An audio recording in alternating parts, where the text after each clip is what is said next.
Boa noite para quem é de boa noite, bom dia para quem é de bom dia. Sejam muito bem-vindos a mais um IM Podcast. Hoje vai ser especial. Estou aqui com a Tainã, certo, Tainã? E a gente está recebendo aqui também a nossa professora Maria Tereza Paulino. Boa noite.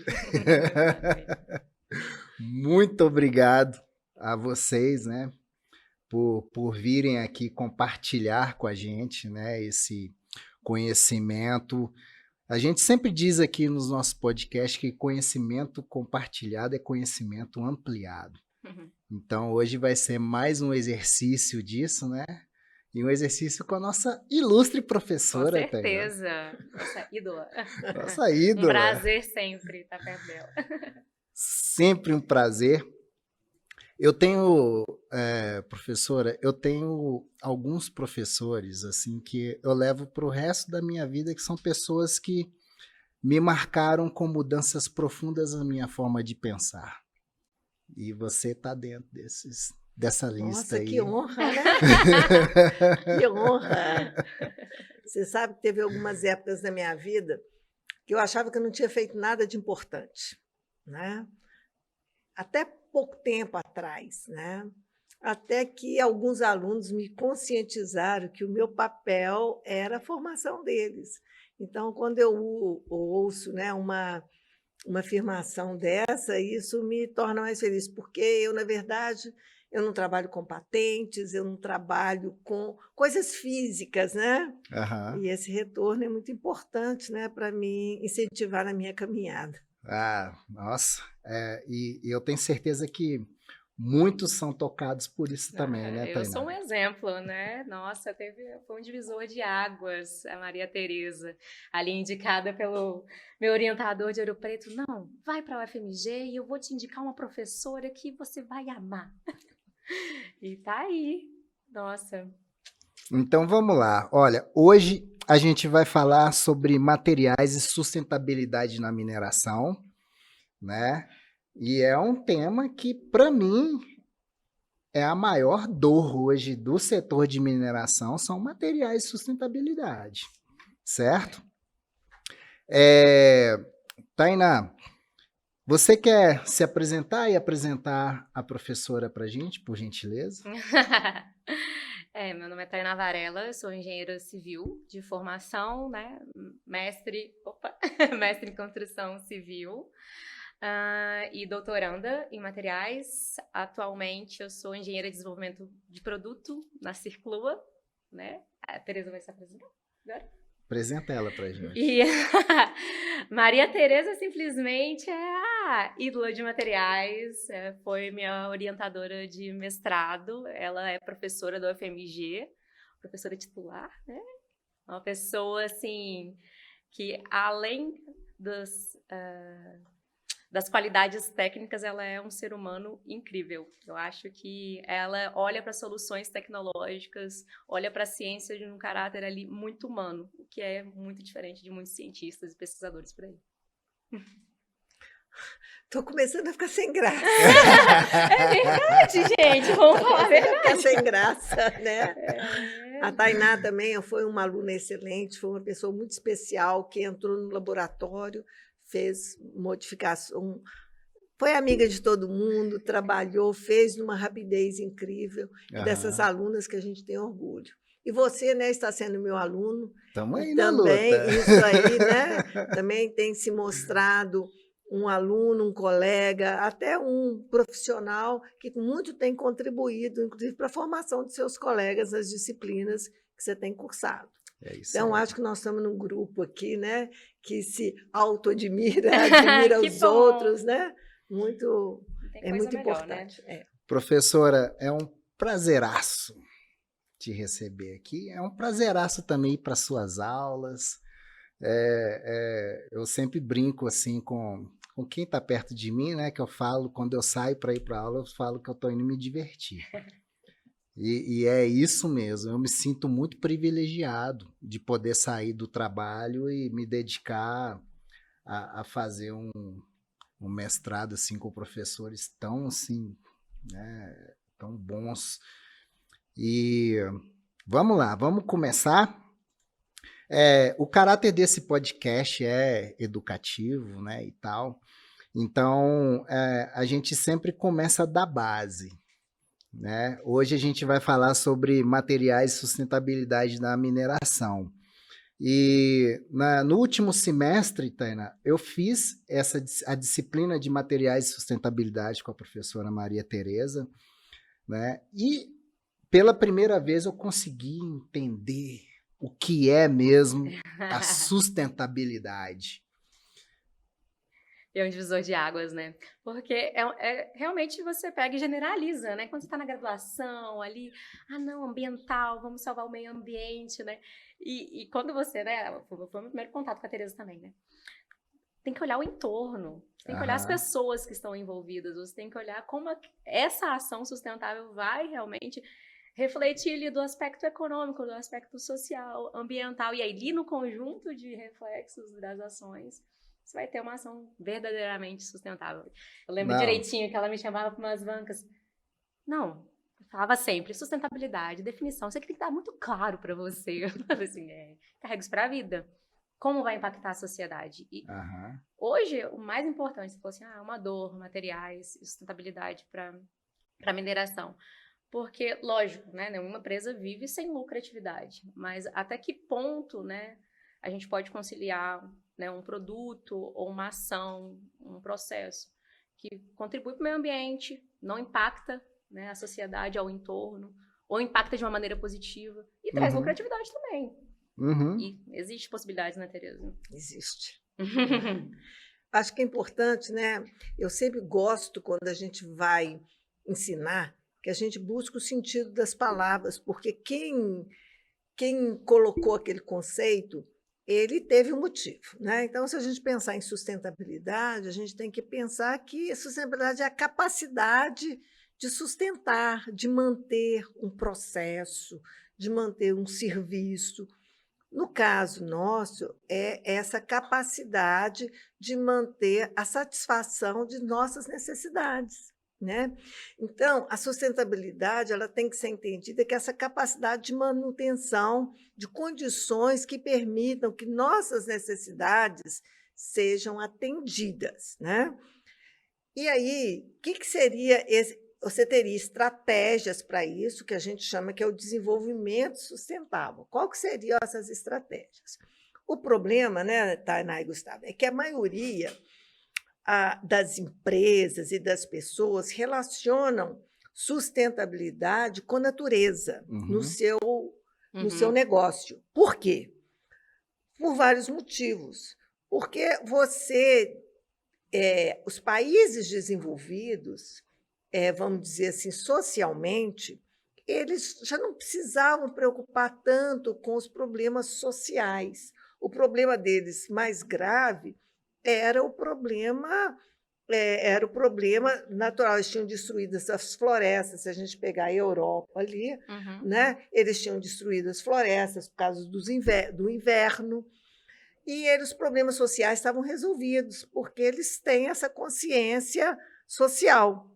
E nós adotamos isso, né, de maneira geral no mundo, né, no mundo que ainda não estava socialmente desenvolvido, como a natureza era prioritária. O que adianta uma natureza prioritária se você tem um ser humano que vai morrer e a natureza é preservada?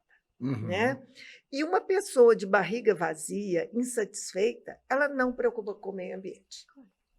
Então, as empresas, elas precisam, né? Isso que é a sustentabilidade. As empresas, no seu modelo de negócio, elas têm que considerar os aspectos socioculturais, não apenas sociais, culturais também.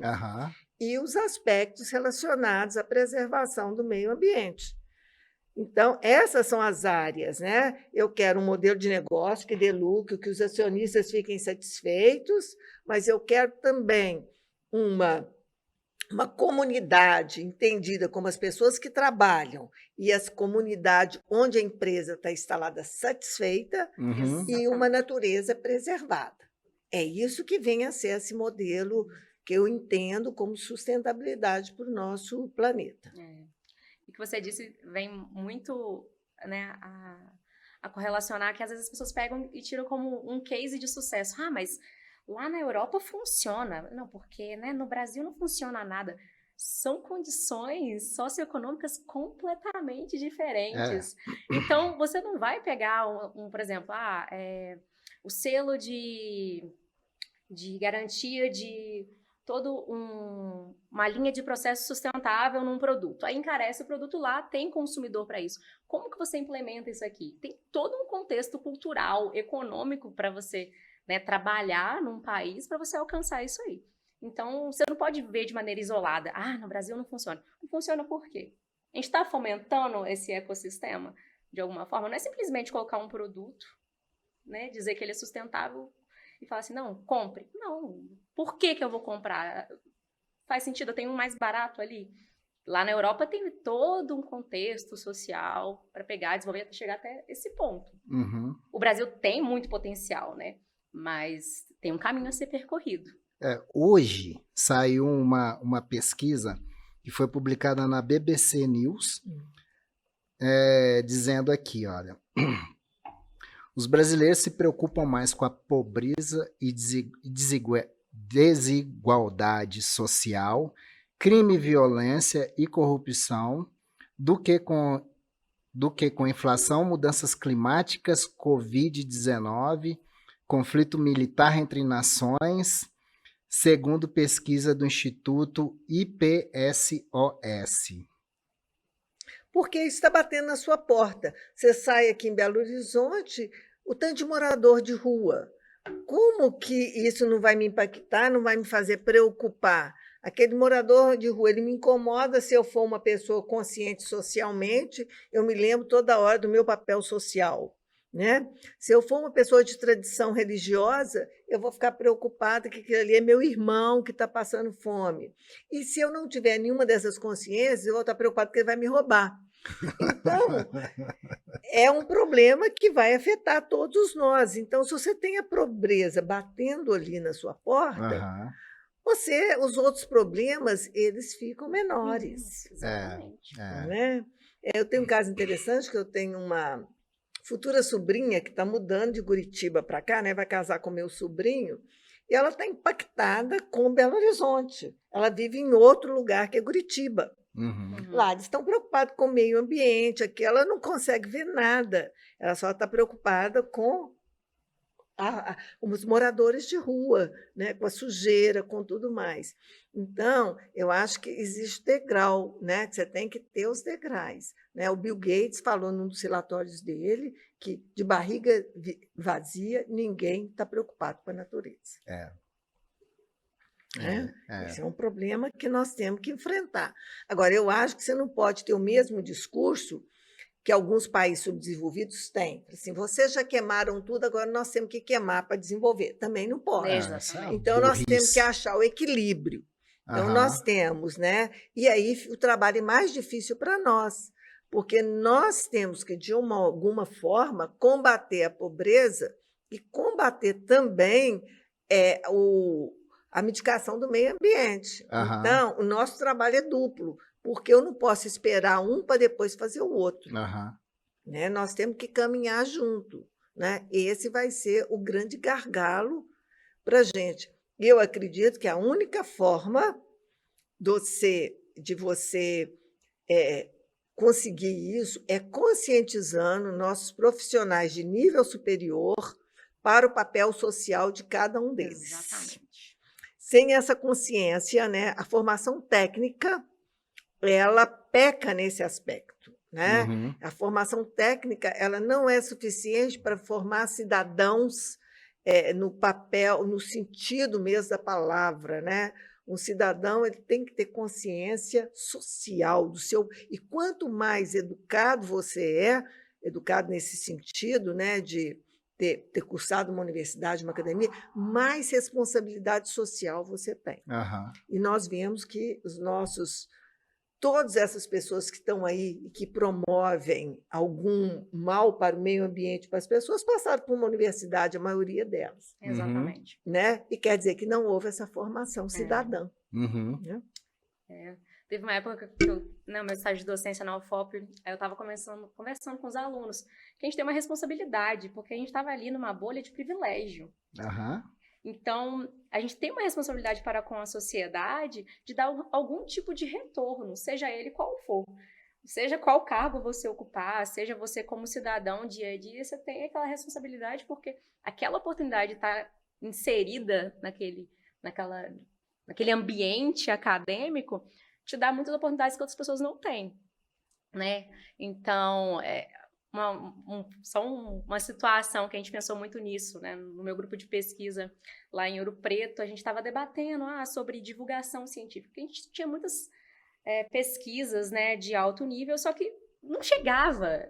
Lógico que do ponto de vista técnico a pessoa não vai entender, mas às vezes tem alguma coisa ali simples, seja um aditivo para usar no concreto na minha laje ali de casa, um cimento que eu quero bater ali para fazer minha calçada, né? E as pessoas não tinham acesso, né? E aí começou um projeto lá dentro que eu iniciei, que é divulgação científica para a sociedade, para a comunidade. Ou seja, fala de maneira simples, acessível, né? Coisas que aquele pedreiro vai olhar ali, nossa, eu posso fazer isso, eu não posso colocar muita água aqui nesse concreto, ou, não posso usar essa areia, eu posso usar essa brita. E ele também tem aquela liberdade de poder mandar uma mensagem, porque, gente, a gente está ali para isso, né? É um grupo de pesquisa que, lógico, a gente tem nossa responsabilidade para com o meio científico, acadêmico, mas tem muita responsabilidade com a comunidade, né? Não, essa visão social é muito difícil da gente conseguir enxergar dentro do meio acadêmico ali. Raramente as pessoas abordam. Fica muito no discurso técnico, né? Mas hoje, por exemplo, na mineração, né, o maior risco para investimento na mineração hoje é na tal da licença social para operar, que é reputação. Você adquire através de relacionamento. Isso vem de uma história, né? Exatamente. Porque, igual eu estava conversando com você antes, se você pegar aqui perto de mim, Sabará, se você pegar Pitangui, não sei se vocês conhecem Pitangui, foram cidades aí do ciclo da mineração do Brasil colônia e da época da monarquia, que eram cidades riquíssimas, mesmo Diamantina, né? E aí, com o término da extração, né, essas cidades ficam relegadas ao segundo plano, abandonadas. Algumas conseguem ir para o turismo, que é o caso de Diamantina, mas Pitangui, né, se a gente for. Então, a gente vem na nossa memória, né, todo esse problema que a mineração traz no seu término. Né? Ela traz uma riqueza, vamos dizer assim, material para a população durante a sua vida na comunidade, mas a sua saída ela leva a um problema para a cidade. Né? Então, eu acho que o relacionamento ele passa por isso, sabe? As cidades já têm uma ideia do que pode ser no futuro para elas, sabe? A gente já vê algumas iniciativas, né? E é inevitável, né? Igual Indústria 4.0, né? Inovação, a transformação cultural das empresas da mineração, tá vindo forte isso. E tá vindo de cima para baixo, né? E todo mundo com esse pensamento comum. Mas por quê? É inevitável. Né? À medida que o mundo está encaminhando, né, com as consequências das mudanças climáticas, né, as grandes indústrias que ainda vão perdurar com essa extração, né, querendo ou não, é invasiva. Então, como que eu vou mudar, né, as minhas ações, que sejam pensando sempre na lucratividade, lógico, mas também inserir esse aspecto social, ambiental? Tem que ter uma transformação cultural, porque não basta a gente só falar. Dentro daquele desenvolvimento daquele projeto, como isso vai refletir dentro da empresa, óbvio, no entorno e no país como um todo, né? E aí você já tem um problema grave, porque na hora que você vai numa indústria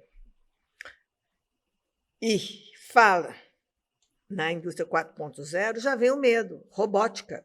Aham. Eu tiro a segurança do empregado ali e a comunidade já começa a ter um olhar diferenciado. Então, nós temos que ter muito cuidado, porque vem aí inovações que vão impactar socialmente a comunidade que eles trabalham.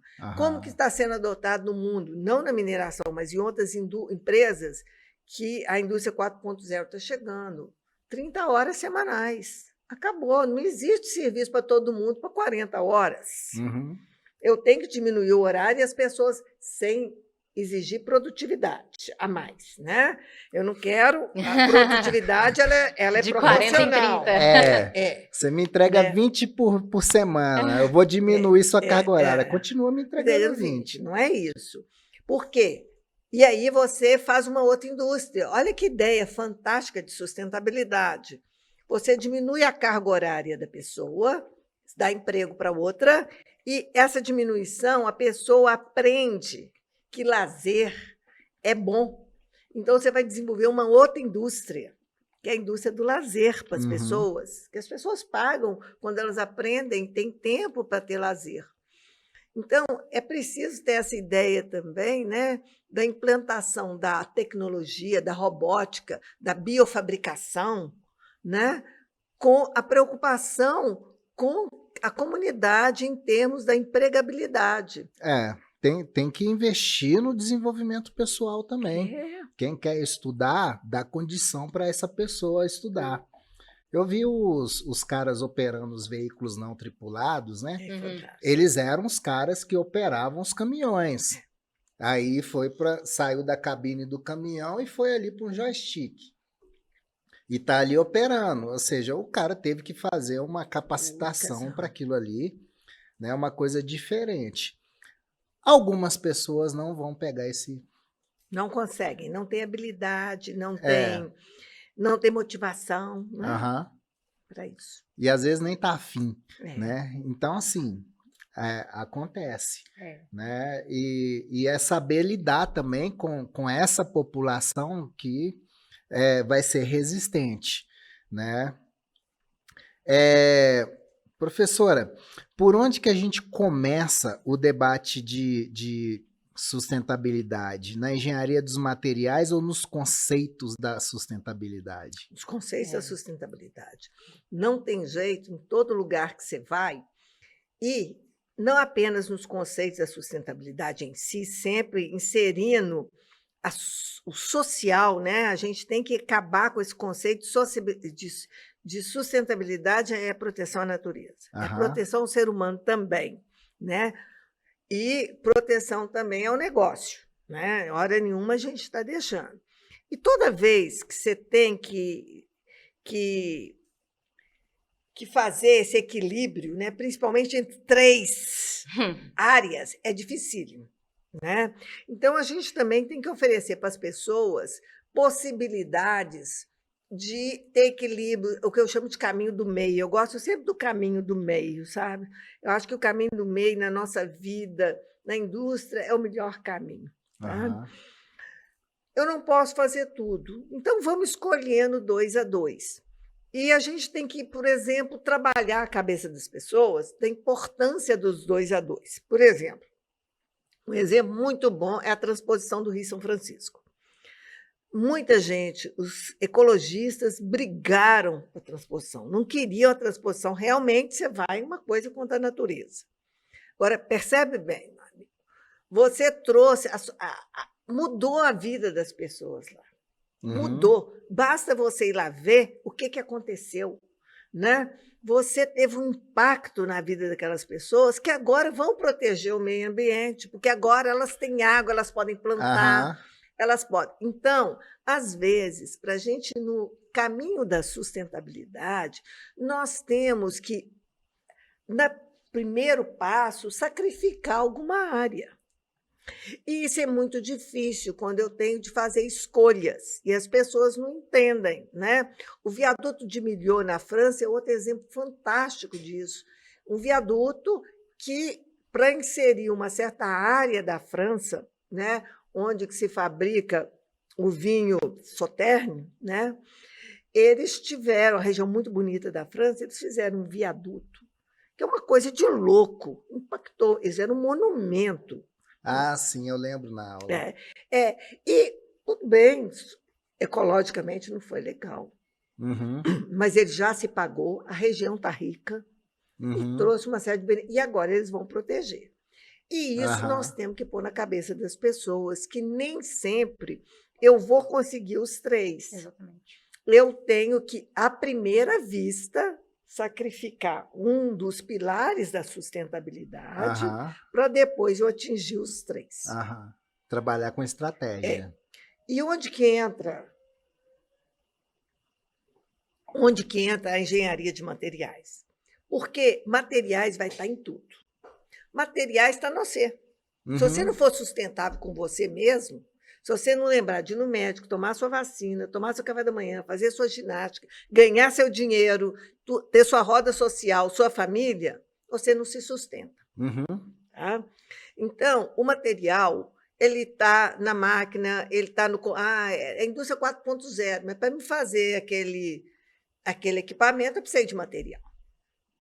Né? Então, a engenharia de materiais, para mim, ela é a base da sustentabilidade em termos de tecnologia. certo. Então, eu preciso de materiais que a gente diz que são materiais sustentáveis. Eu não gosto de falar a palavra sustentável, porque quando eu falo que o material é sustentável, eu tenho que fazer a história dele em termos sociais. E é muito difícil eu pegar a roupa que ela está ali e falar assim, teve trabalho escravo, poluiu. É muito a gente não consegue, né, rever essa história. Então, eu prefiro falar em materiais ecoeficientes em termos de tecnologia. Né? Esses materiais eles são essenciais para a gente chegar na sustentabilidade. Uhum, Então, a engenharia de materiais, para mim, que é a base da tecnologia, né, e de todo ser humano, nós temos que levá-la grande importância. Eu dei um exercício essa semana, meus alunos da engenharia mecânica, eles querem começar projetando avião, sabe? Selecionando material para avião. O exercício que eu dou é projetar material com uma panela de arroz, sem cabo. Porque se você puser o cabo, a coisa fica mais difícil ainda. Eles estão loucos. Vocês não sabem nem projetar panela, quer projetar avião. Né? Vamos pensar numa panela que vocês querem fazer, ela não pode contaminar o alimento, ela não quer que você polui, fácil de lavar, né? Ou você quer manter o alimento ou você quer cozinhar depressa? Né? Então, essa seleção de materiais, quando você vai fazer sua casa, material de construção, qual que material que você vai escolher? Né? Então, ela vai ser a base também para isso tudo. Né? E a indústria da mineração, né, as mineradoras, elas estão aí porque elas vão produzir muitos dos materiais que vão entrar na composição desses materiais que são essenciais. Então, a cadeia é grande. Né? A mineração, eu não sei se você sabe, mas no nosso conceito de engenharia de materiais, ela não entra. A mineração ela é uma parte anterior. A engenharia de materiais é quando eu já tenho a matéria-prima básica. Ah, não sabia. Na classificação que a gente usa em ciência e engenharia de materiais, o modelo que nós utilizamos, que é estrutura, propriedade e processamento, ele começa na matéria-prima básica. Eu não consigo aplicar ele para minério, eu não consigo aplicar ele para argila. Né? No cimento, a partir do cimento eu consigo, mas na argila eu não consigo. Até hoje, né? Um dia a gente vai conseguir.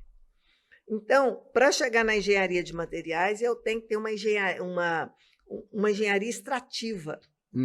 Né? Vamos chamar assim, não existe esse nome, mas eu preciso de uma extração também sustentável. Então, vamos para a próxima questão aqui.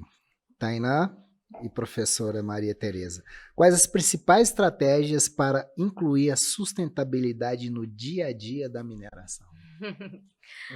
Olha, é bem, né, bem complexo a gente falar isso, né?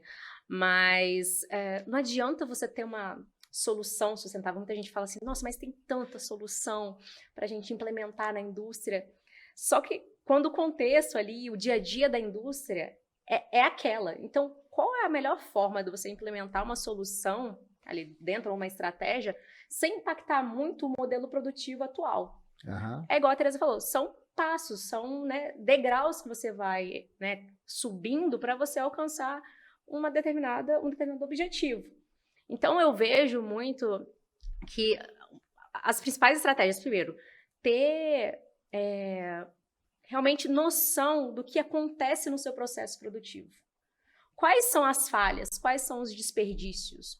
Qual é o consumo? Não olhando apenas do ponto de vista econômico, mas do ponto de vista realmente da saúde do trabalhador, da segurança da comunidade, do produto que você está desenvolvendo. Dentro daquilo ali, o que eu posso tornar mais eficiente, melhorando, né, o produto final, melhorando a qualidade de vida do meu trabalhador, melhorando a qualidade de vida ali da sociedade e adaptando. E outra coisa, conhecer muito bem o que você gera a partir daquele processo. Seja ele um impacto, como que eu posso falar? Um impacto cultural, seja ele um impacto físico, seja ele um impacto econômico. E como que eu posso trabalhar com esses impactos e tornar ele um pouquinho mais suave, se ele for negativo? Uhum. Né? Então, é conhecer meu resíduo, é conhecer o gás que eu estou colocando lá, é conhecer como que o meu trabalhador está exposto naquele processo. Então, acho que quando você trabalha o processo produtivo junto com a qualidade final do produto né, e o que está inerente à qualidade desse produto, seja ele os resíduos gerados, etc., eu acho que é ali que você tem que atuar. E atuando degrau a degrau, quando você vai chegar no final num resultado brilhante. Um exemplo, né? Eu acho que a Teresa, né, já deve ter falado, você também já deve ter ouvido falar sobre a areia da mineração. A areia da mineração, tipo assim, é de longa data que a gente sabe que é rica em quartzo, é de longa data que a gente sabe que pode ser incorporado na construção civil. Mas você acha que foi de um dia para a noite? Nossa, meu rejeito é daquele jeito. Não. Teve todo um trabalho incluído ali de pesquisa, parceria. Teve toda uma avaliação dentro do processo produtivo da indústria da mineração para avaliar até que ponto é viável ou não viável aquilo, como aquilo vai impactar na construção civil, né? Uhum. Vai ser invasivo? Não vai ser invasivo? Economicamente vai influenciar de uma forma positiva ou negativa? Então tem uma série de fatores que você tem que avaliar para você conseguir uma solução mais assertiva, né? E que realmente, né, impacte de uma maneira positiva os 3 pilares, né? E aí, professora? A minha visão, né, a Tainá tem a visão técnica, né, eu tenho a visão mais filosófica. Né? Nós tentamos fazer isso fizemos com uma grande construtora em Belo Horizonte, porque a construção civil, vou dar como exemplo, a construção civil é um dos setores que mais impacta em termos de resíduo e não comparado com a mineração, né? Comparado Sim. de modo geral com outros setores, e o maior impacto dela é o produto que ela coloca no mercado, é um produto que vai consumir água e energia e manutenção durante muitos anos. Então, eu te vendo já um produto que pode ser ruim em termos de sustentabilidade. E o que a gente conseguiu, de tudo que a gente estudou, assim, é convencer o presidente da empresa de que ele tem que ser sustentável. A coisa começa de cima. Uhum. Se você não tiver uma diretoria, uma presidência convencida de que a sustentabilidade é essencial, você não consegue. Você não convence as pessoas que estão abaixo de você. Um exemplo bonito no Brasil é o do Banco Real. O Banco Real ele foi um dos precursores da implantação empresarial da sustentabilidade no Brasil. Ele trouxe o projeto, ele trouxe a avaliação LEED para o Brasil. E o Banco Real, o diretor, o presidente, quando ele assumiu, ele era sustentável. Vocês lembram? Você podia levar tudo lá para reciclar. Lembram disso, não? Não. O Banco Real, você tinha... Naquela época ninguém fazia, você tinha separação de resíduo. O papel era reciclado. Ele não emprestava para quem, por exemplo, tinha madeira ilegal.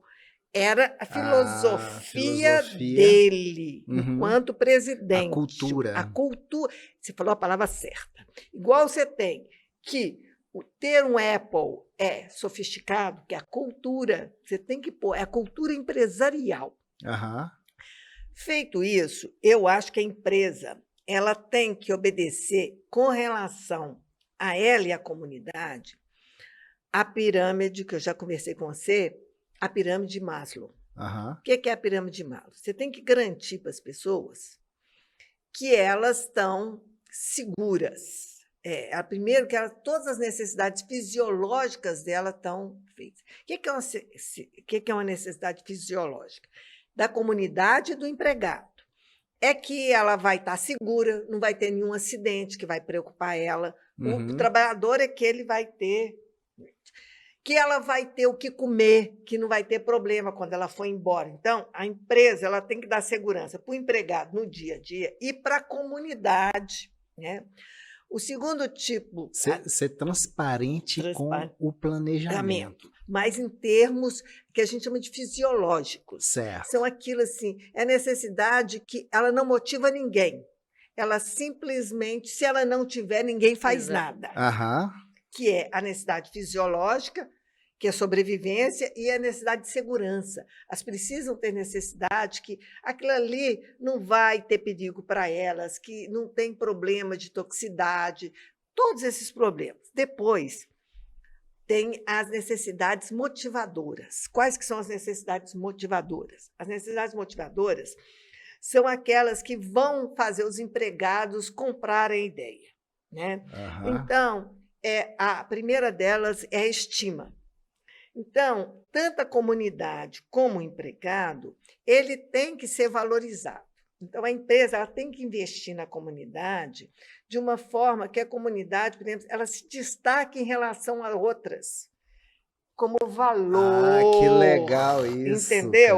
Cara. Não é só o empregado dela. Quer dizer, a presença da mineradora naquela região, ela traz um up para a comunidade. E aquela comunidade vai tirar uma onda ali com a outra. Mas filosofia, segurança, levar um teatro, levar uma coisa. E o último são as necessidades de autorrealização. Ela tem que investir no alta formação da comunidade. Então, se for empregado, na formação do empregado, mas ela tem que investir também na formação da comunidade. Sim. Isso é que aí eu acho que ela, em termos sociais, ela resolve o problema da sustentabilidade. Em termos ambientais, qual que é o problema? Eu acho que a indústria da mineração, eu não estou lá, a Tainá fala isso melhor do que eu, é a grande geração de resíduos. E a utilização de resíduo não é só no Brasil, em qualquer lugar do mundo. É que ele é heterogêneo, ele pode ser tóxico, tá certo? E ele em grande volume, ou ele em pouco volume. Então, você tem os dois problemas. Por exemplo, o vidro. O vidro é excelente para pôr no concreto, mas nós não podemos colocar, ele é pouco. Então, nenhuma empresa quer colocar vidro. Né? Mas os resíduos de mineração, ou rejeitos, né, ou estéreis, aí tal, né? Eu acho, esse pessoal fala que resíduo é quando eu já achei uma aplicação para o rejeito. Né? Então, eles são em grande volume. E eles podem ser tóxicos. Então, nós temos que arrumar um jeito desses resíduos não serem tóxicos, porque é como todo mundo tem medo e nós não podemos causar doença para daqui a uns anos. Nós temos que gerar menos resíduos. Eu acho que a indústria 4.0 na mineração tem que trabalhar para gerar menos resíduos. Nós temos que aproveitar o máximo, retirar o máximo que a gente puder tirar, né, para ficar um resíduo. E transformar o resíduo no que é escória hoje. Exatamente. Ela ser um subproduto. Ela tem que ter uma aplicação. Né? Então, em termos ambientais, eu acho que são esses três. Investir na diminuição de resíduos, né? Ou rejeitos, ou o que for, investir no controle da toxicidade desses resíduos, rejeitos, e transformar isso em subprodutos, e não serem empilhados ou colocados em barragem. É um desafio? É imenso. Mas eu acho que... Porque a parte econômica não tem problema, né? Então, eu acho que é essa que é a abordagem que tem que ser dada. A parte econômica, ela é mais tangível, né? É tangível. Tem um grande desafio aí, né? Porque a Teresa falou assim, gerar menos resíduos. Qual que é a tendência, né, da mineração? À medida que você vai explorando, a qualidade da rocha, né, a qualidade do minério que você está visando ali vai diminuindo. Sim. Então, o seu processo fica um pouco mais refinado para você recuperar aquele minério em menor quantidade e você gera mais resíduos. Então, eu acho que qual é a grande, né, sacada da tecnologia de reaproveitamento de rejeitos e resíduos? Conhecer seu resíduo. Uhum. E além de conhecer seu resíduo, seu rejeito, seu estéreo, né, ter rastreabilidade de tudo que você gera do ponto de vista de rejeitos e resíduos, é também o seu processo. Porque muitas vezes a gente tem diversos tipos de processo de recuperação mineral de diversos minerais. Qual que você vai escolher? Hoje você escolhe o mais barato. Uhum.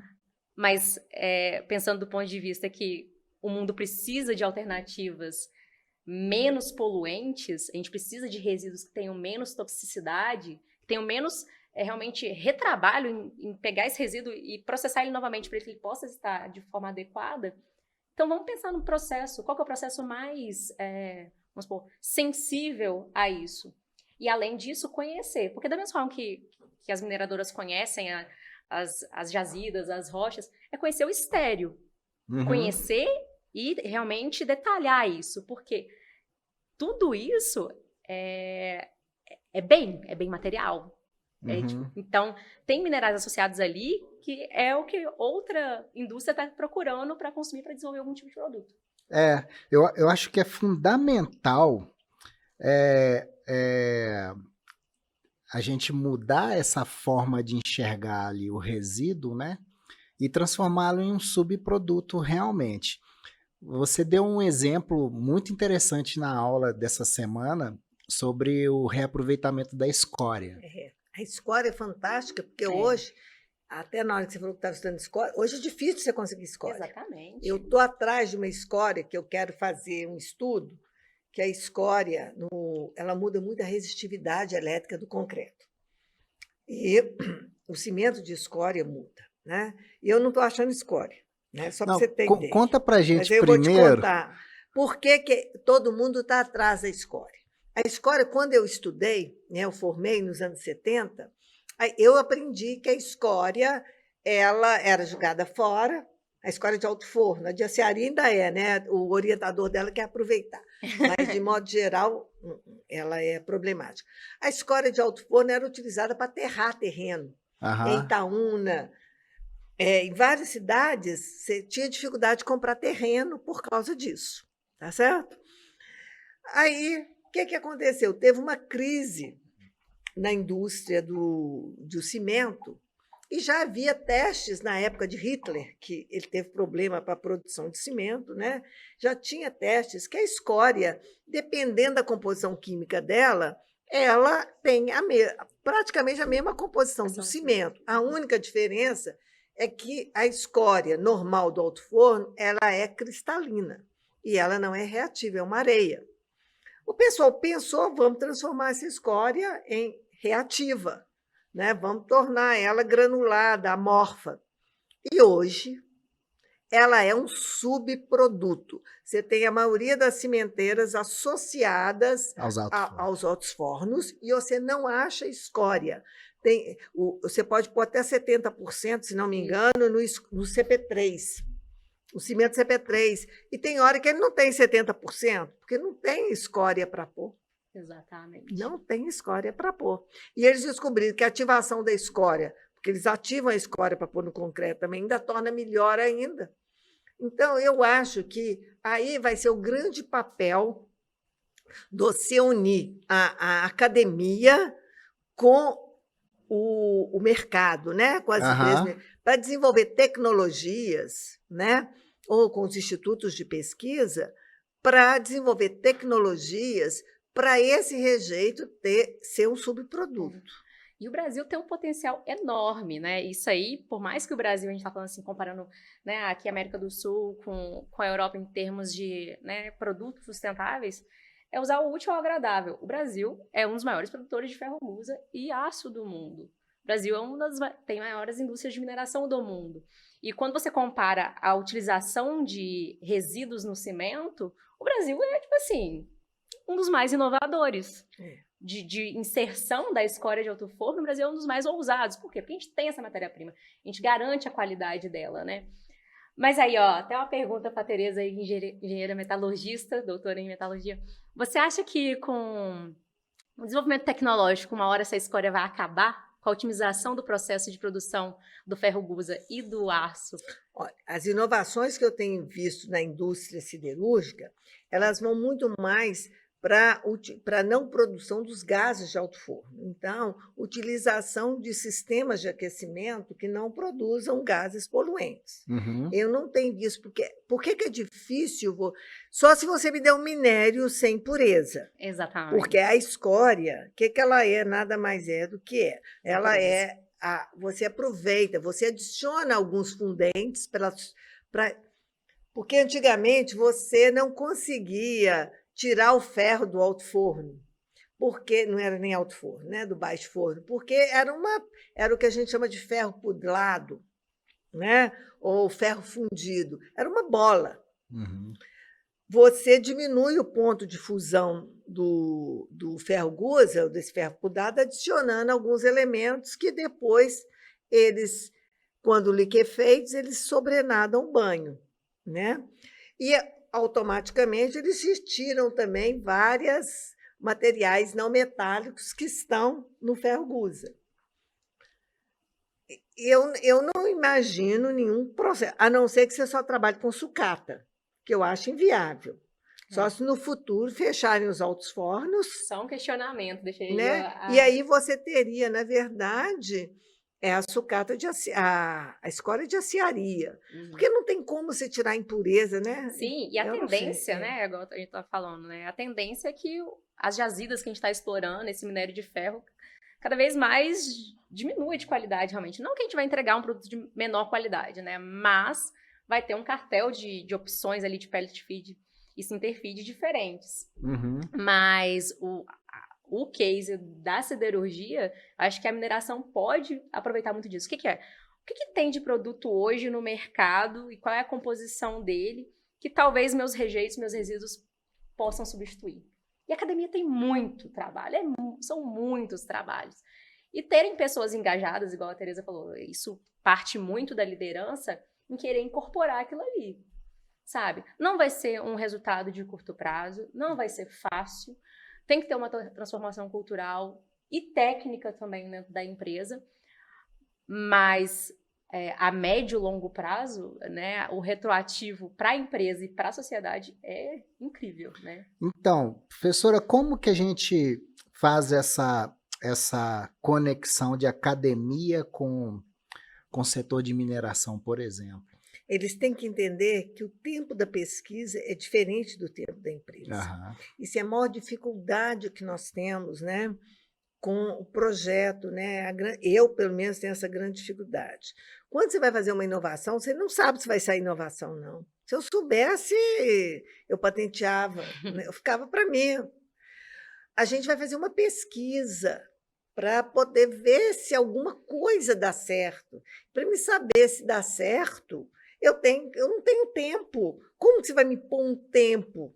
Não é não? Então, tem que ter o entendimento, né, das empresas, né?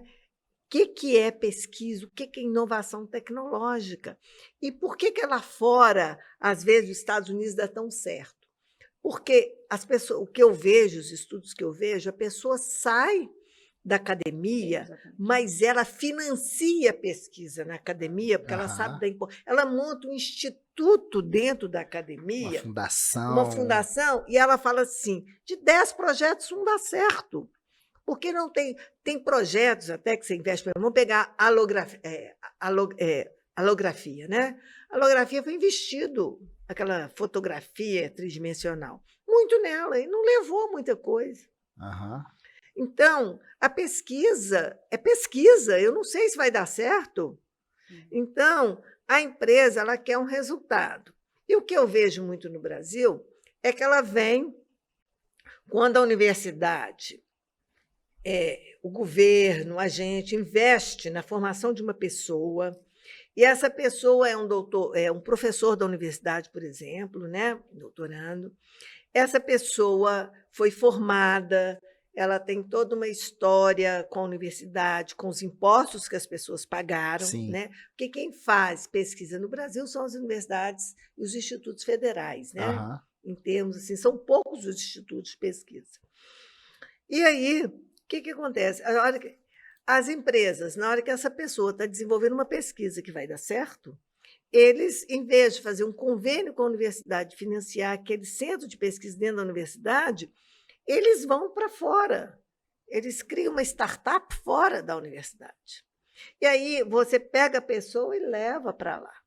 E aí as pessoas ficam... Esse ano nós perdemos, acho que 2 ou 3 professores de altíssimo nível na Universidade Federal, né? Porque ofereceram para eles... são pais de família, não estou de forma alguma julgando, né? Uma Oportunidade que você não vai, mas essa oportunidade tinha de ser dada, esse mesmo salário, mas eles permanecessem dentro da universidade. Aham. Né? Seria... Então, eu acho que falta também essa compreensão por parte dos professores, pesquisadores, inclusive da minha parte, que eu tenho muita dificuldade, eu não sei a linguagem do mercado. Uhum. Então, eu reconheço essa falta, eu também não fui formada para isso, né? Eu não sei lidar com o mercado, mas o mercado também não sabe lidar conosco, que somos pesquisadores, nesse problema de tempo e de ideias. Aham. Né? Então, por exemplo, eu hoje estou começando uma coisa, uma pesquisa que eu acho que deveria interessar muita gente do mercado, mas eu não tenho ninguém para financiar minha pesquisa. Você está entendendo? Quem está financiando é o governo federal. Eu acho que trazendo até um pouco da minha experiência, acho que falta aí, o que a Teresa tinha comentado, né? É o meio termo.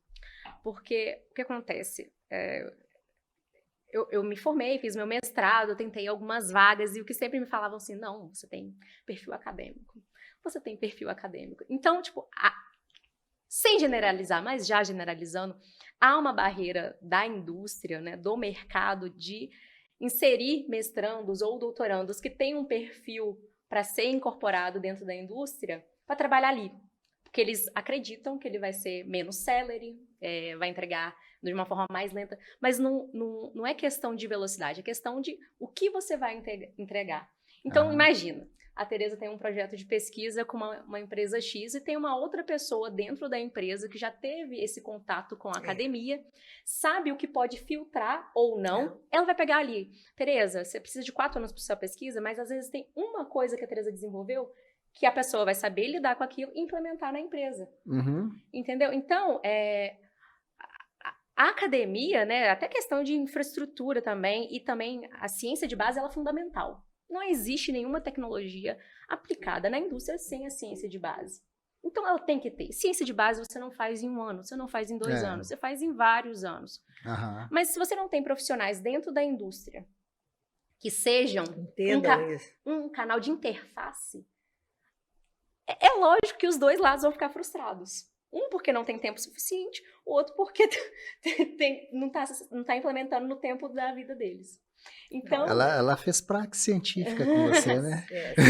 Nós tínhamos um canal belíssimo em Belo Horizonte. Sabe quem sabia fazer isso direitinho? E era o CETEC, Centro Tecnológico de Minas Gerais, ali no Horto Florestal, né, que hoje é o sítio Senai? Ali? Senai. Não sei o que, mas ali era espetacular, eu fiz meu estágio lá. Eles faziam essa ponte, por exemplo, eu era da Universidade Científica e minha orientadora era do CETEC. Eles faziam essa ponte, sabe? E ele, não sei por que motivo, né, foi extinto. Olha só. Né? Foi extinto. Fazia a ponte entre a ciência e a indústria. Ele, no início, quando eu entrei para a UFMG, ele era dentro da UFMG. Ele era no primeiro andar da Escola de Engenharia, do CETEC. Aí eles construíram um centro maravilhoso, eu vivia lá. E todo o equipamento foi descartado, alguns foram levados para o Cefet. Eles até me ofereceram alguns equipamentos, mas estavam todos abandonados, tudo. Eu acho que está Foi muito mudando, triste. devagar, mas está, porque Mas é uma nós- necessidade. Pois é, nós não vamos acompanhar. Os empresários estão muito preocupados com o nosso atraso em termos de inovação tecnológica. E aí, o que vai acontecer? Eu acredito. Vai vir tudo pronto dos países que já desenvolveram.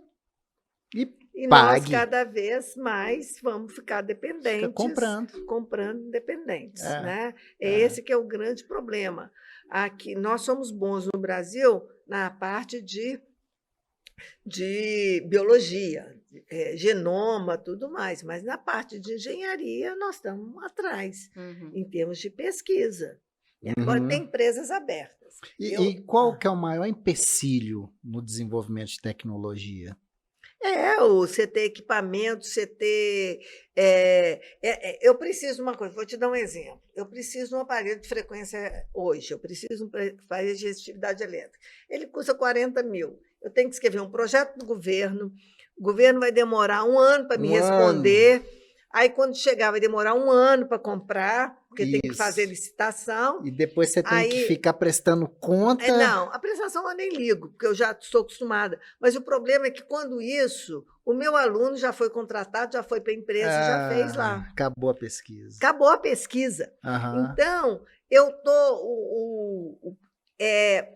porque pesquisa na Universidade Federal ela tem que ser aberta, porque é paga com imposto do contribuinte. Sim. Então, ela tem que ser aberta. Eu acho que tem que ser, né? Assim, eu não tenho competitividade para desenvolver pesquisa. Esse aqui é o problema. Nós não temos competitividade. Tem, mas eu acho que é a mentalidade ainda não vou falar que é a indústria brasileira, né? Mas é o que eu tive contato. O que eles não entendem é que, tipo, muitas pesquisas estão sendo desenvolvidas hoje, que você não vê margem de aplicação hoje, é a solução daqui 5, 10, 15 anos. Deixa eu te explicar o que eu estou fazendo. Hoje eu estou fazendo mineração urbana de resíduo de construção. Eu já consigo. Eu apresentei isso para uma grande empresa aí. Ela achou ótimo, mas fica por ótimo mesmo. Eu aqueço o resíduo de construção a 700 graus, resfrio de determinadas maneiras, eu recupero o cimento e a areia, e ele vira um novo concreto. Você vai conversar com o pessoal e fala assim, mas isso é caro, Tereza, aquecer, moer. Eu falo assim, gente, para agora, daqui a alguns anos, quando não tiver aí areia, mas o pessoal não consegue ver isso a longa distância. Não, realmente. As jazidas hoje podem estar próximas aos grandes centros, mas e daqui a alguns anos? E o que nós vamos fazer com esse tanto de resíduo aí? O que a gente vai fazer com esse tanto de resíduo? O caro de hoje não é o caro de amanhã, sabe? Daria uma equação, né? Eu acho que dá para desenvolver alguma coisa assim para mostrar no dinheiro ali quanto que vale. Né? De repente é uma tese aí de doutorado. É uma tese de doutorado. Não deixa de ser. Porque o grande conversa, quando eu converso com os outros, Tereza, você é ótima e tal, você é ótima pesquisadora, mas isso é inviável. Claro que é inviável hoje. Agora, tudo que foi feito em pesquisa é a longo prazo. Né? E pensa naquela empresa que investiu lá atrás, o quanto que ela vai ser protagonista quando vier o problema, já tem a solução. Mas você tem que ter o chefe visionário. Exatamente. O presidente da empresa tem que ser visionário. Sim, exatamente. E não do momento, né? Não é o momento que você está ali. E isso exige uma certa formação. Eu acho que passa para a formação humanística. Nós estamos tendo uma reforma curricular agora, obrigatória pelo governo federal, né, pela Lei de Diretrizes e Bases, que muita de humanidades e sociologia tem que ser inserida nos cursos de tecnologia. Está tendo um problema, porque você tem que diminuir um pouco algumas horas de algumas disciplinas, e a gente tem uma dificuldade. Porque isso tudo passa para você entender o processo. Né? Essa visão de futuro, ela exige que a pessoa tenha uma outro tipo de formação que não é a tecnológica. A visão imediatista, ela não é uma visão que leva ao desenvolvimento tecnológico. Sim, sim. Né? E a gente tem que mudar essa visão. Né? Aham. A gente tem que mudar essa visão. Eu já estou pensando aqui em algumas formas da gente fazer a conexão das empresas com a UFMG. Porque lá em Ouro Sua tese pode ser essa, como estabelecer a conexão. Ele é da área de mercado. Como estabelecer? Claro que existe. Se você pegar alguns professores, eu dou como exemplo o professor Rochel, ele é uma pessoa que ele consegue fazer essa conexão muito bem. Aham. Tá certo? Tem um ou outro professor que consegue fazer essa conexão. Porque as coisas são... não tem as pontes, né? Por exemplo, né? De modo geral, né? Acontece um problema em certa estrutura, a empresa automaticamente vai lá e esconde os dados. Não passa os dados para fazer uma análise científica em cima daquilo. Às vezes passa em termos de... Porque você tem dois tipos de trabalho. Você tem a pesquisa de base, essa que é o problema. A pesquisa, eu trabalho com pesquisa de base. Eu acho que a gente tem que separar isso para ficar muito claro. A pesquisa de base é aquela que eu não sei qual que é a aplicação dela. Certo. Isso que a gente chama de saber. Aham. Eu trabalho com saber. Aham. Saber, você não sabe a aplicação para aquilo. O saber, a meu ver, é que leva à inovação tecnológica. Aham. Porque se alguém já achou aplicação, aquilo não é novidade mais, não é inovação mais. O Pode ser desenvolvimento do saber. desenvolvimento do saber. Então, eu acho que esse saber é que tem dificuldade. Uhum. Quando a pessoa já trabalha numa linha de pesquisa já mais próxima do que a indústria quer, ou seja, que a gente chama daquela inovação, a inovação adaptativa, você tem uma conexão boa aplicada. com ela. É uma inovação que ela não é uma inovação que vocês gostam de falar disruptiva, né? Eu não sei, eles gostam de falar dessa inovação. É aquela inovação que ela é incremental. Certo. Você tem um problema, você vai melhorar aquele... Isso Aham. não. A universidade vai fazer muito bem com a empresa. Aham. Não tem o menor problema.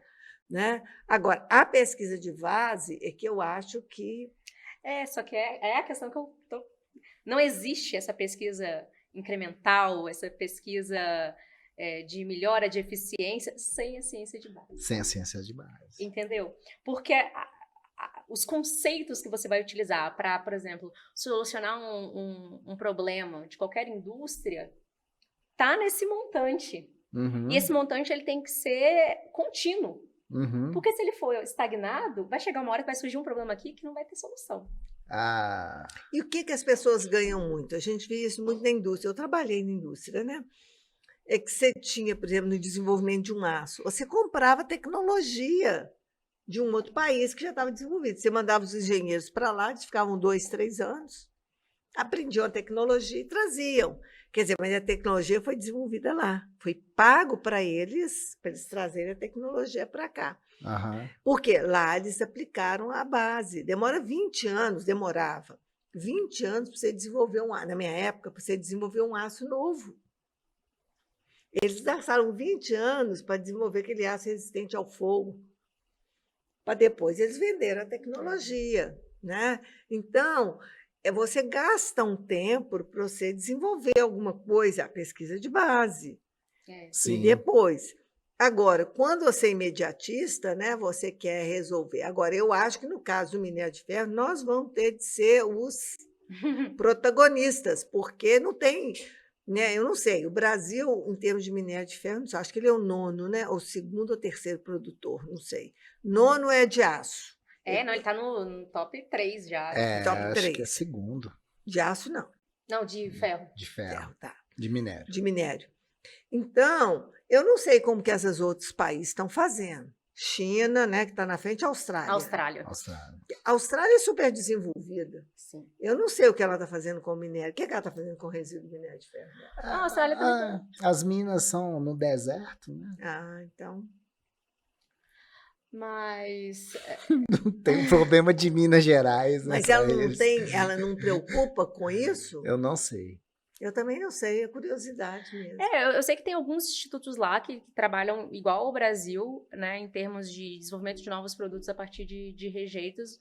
Tanto que, né, o geopolímero lá foi um dos cases, mas eu acho que o Brasil tá bem encaminhado, mas falta a valorização do nosso produto, porque a qualidade dos estéreis, que é dito como lixo, entre aspas, Resíduo. é altíssima. Aham. Eu fiz um ensaio do do rejeito da flotação. O rejeito da flotação, meu aluno, nós até publicamos um artigo fantástico para colocar no concreto. É Olha. o chamado ultrafino, né? Eu não sei, era um rejeito da flotação. Sim. É isso, é conhecer seu processo, sabe? Porque tem várias etapas do processo que vão gerando rejeitos. E você conhecendo ele, tendo um banco de dados ali robusto, tendo uma pessoa dentro da indústria e uma parceria com a academia, você desenvolve soluções fantásticas. Não, com certeza. E outra coisa, né? Eu até, depois da aula de ontem, eu até liguei para um amigo meu que está começando a fazer tijolos com rejeito de minério, né? Falei, cara, faz uma análise aí desses materiais que você está colocando aí. Você está falando isso ver se não tem porque contaminante. eu participei da banca de uma dissertação e o que é uma confecção de obras de arte. E eles iam utilizar o rejeito lá da barragem, lá perto de Ouro Preto, para fazer as peças. E eu estranhei que as peças eram cinzas, né?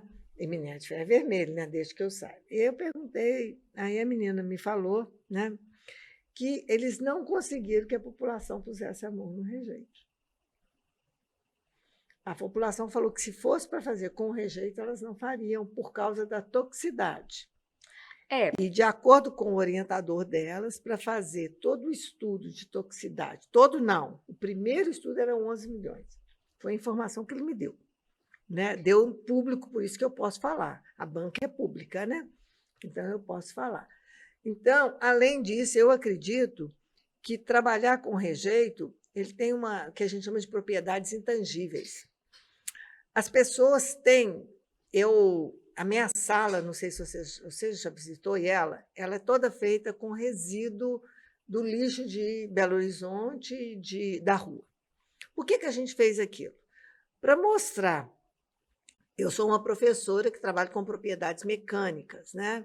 Para mostrar que é possível você fazer coisas bonitas e resistentes utilizando resíduos. Sim. Porque você tem uma dificuldade muito grande das pessoas de ver, de aceitar o resíduo incorporando objetos do seu uso dia a dia. Só para vocês terem uma ideia, meu irmão chegou na minha casa e falou, mamãe, a sala da Tereza é feita de lixo.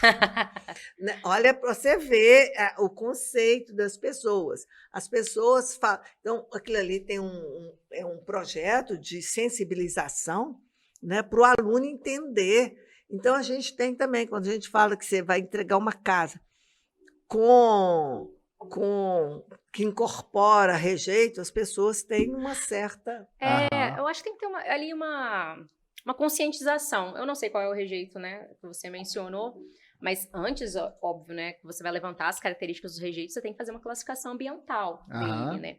De maneira geral, né, o que você tem ali as características da jazida que você está extraindo, né, aquele minério, né, ou seja, os rejeitos vão ter alguma daquelas características e características inerentes ao processo. Ou seja, se você usou algum componente químico ali na flotação, provavelmente você vai conseguir rastrear ele nas barragens.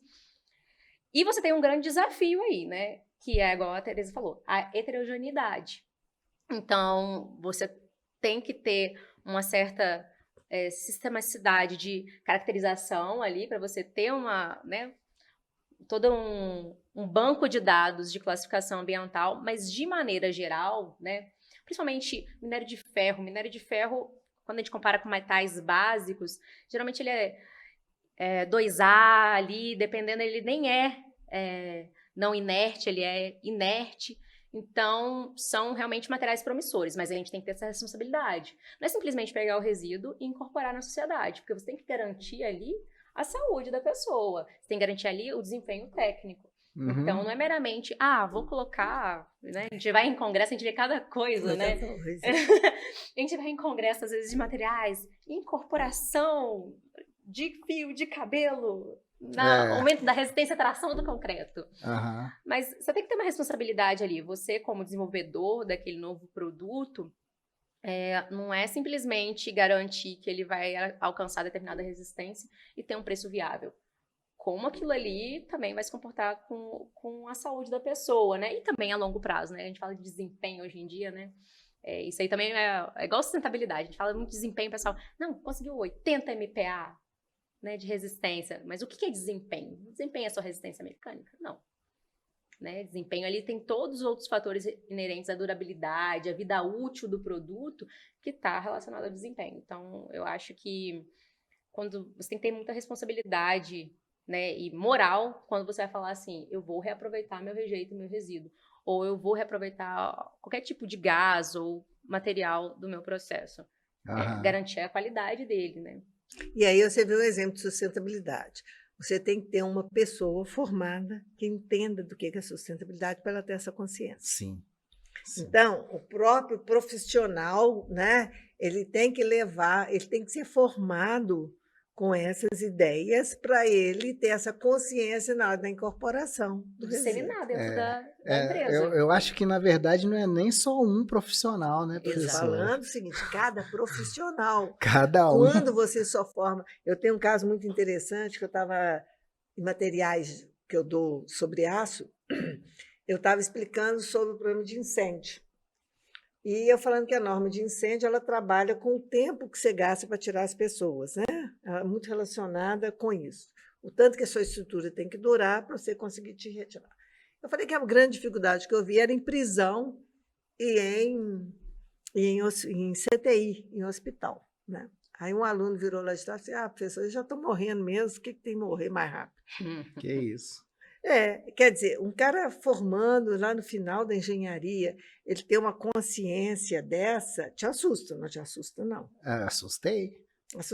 Foi esse o posicionamento dele. E aconteceu um fato muito engraçado, que na aula seguinte, eu falei, ô menino, você é ruim, você vai para o inferno. Aí, falei, brincando, ô menino, você é ruim, você vai para o inferno, viu? Eu sou muito brincalhona, né? Ele riu. Aí na aula seguinte ele não foi. Aí eu perguntei para os colegas dele, assim, cadê? Ele ficou com raiva de mim. Eu disse, não, professora. Ele foi jogar futebol, caiu, machucou a cabeça, ele está no CTI xingando a senhora. Nossa! Ele está no CTI xingando a senhora. Que você... Praga! Né? Os alunos contaram isso, né? Eu falei assim, né? Então tem até um caso hilário, né? Mas me espantou muito a colocação dele. Não é isso? Muita gente, né, até fala assim, não, tal produto com reaproveitamento de resíduos, você pode fazer casas populares, né? Porque... Mas aí o que você... Concordo que casas populares, por que seria mais viável? Pela proporção. São casas menores, são casas feitas, né, em linha contínua ali, mas você tem uma responsabilidade de garantir a mesma qualidade de produto de uma mansão.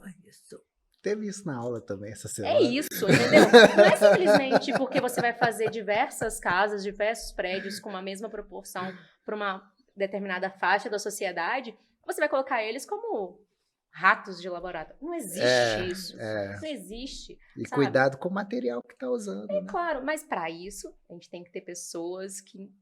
não é simplesmente criar o produto. Você tem que entender o produto. Isso requer tempo. Até mesmo, né, eu estou trabalhando numa empresa que está desenvolvendo um produto novo e por que ela, né, saiu de uma outra grande empresa e ela foi criada à parte? Por quê? Porque a celeridade é diferente.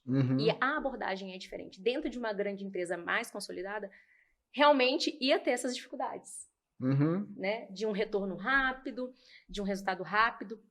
Claro que a gente funciona igual, não é igual uma academia, mas a gente tem tempo para pensar. Por quê? Porque a gente tem uma responsabilidade. A gente está desenvolvendo um produto novo que vai ser implementado em larga escala. E aí? Não é simplesmente colocar ele no mercado.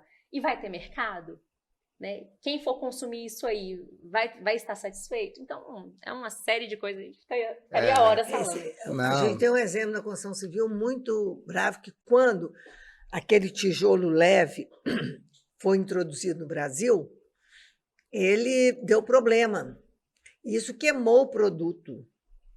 Até eles conseguirem resolver o problema, que era um problema da argamassa, que ele era um tijolo muito leve, ele demorou. Então, você também pode, um produto bom, né, por uma falha técnica, você pode... Então, o estudo exige tempo. Total.